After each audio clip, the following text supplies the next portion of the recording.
Welcome to Why Nations Fail, a Perspective. I read the book Why Nations Fail, and it was so good I read it again.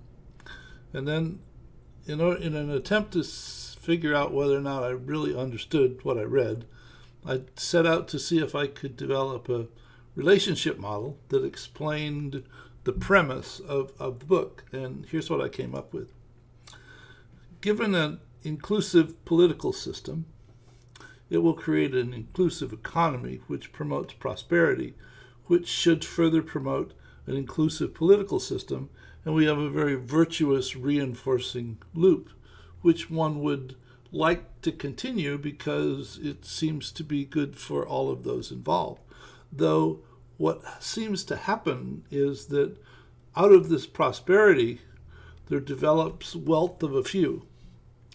And that wealth of a few who are delighted with their own status, stature, or whatever, the wealth that they have developed, and knowing that there is never enough, enough for them is more. They use their wealth to promote an extractive political system which diminishes the inclusive political system, diminishing the inclusive economy and therefore diminishing prosperity. And this loop should quickly balance itself back out so that the prosperity diminishing would diminish their wealth. Though what happens, in other words, there's never just one thing happening. At the same time that this is happening, the wealth of a few that creates the extractive political system in fact fosters a more extractive economy which promotes the wealth of a few, and you end up with a well, depending upon whether you're a member of this community or otherwise, for this community, it's success to the successful.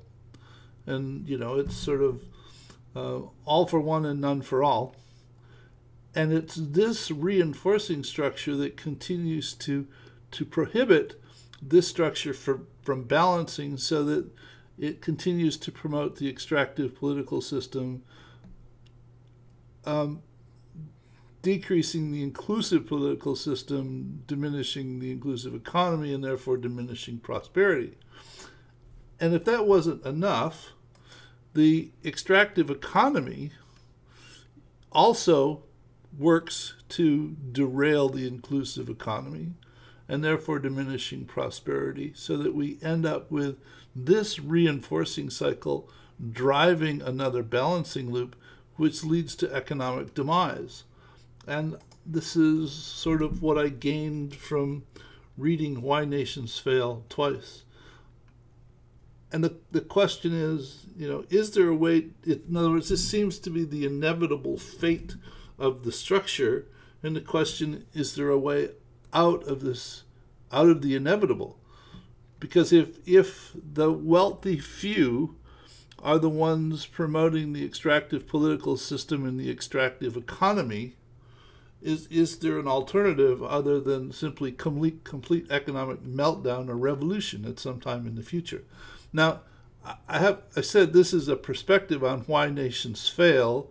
If you read Jared Diamond's Collapse, he offers a number of additional perspectives, another set of dimensions as to why nations might fail. This is Why Nations Fail from a socioeconomic political perspective. And it's, as I said, it's a perspective. If you're not currently following this project, the Perspectives Project, if you go to systemswiki.org, there are directions to go ahead and subscribe to this project. So I'll see you in another video soon. Take care.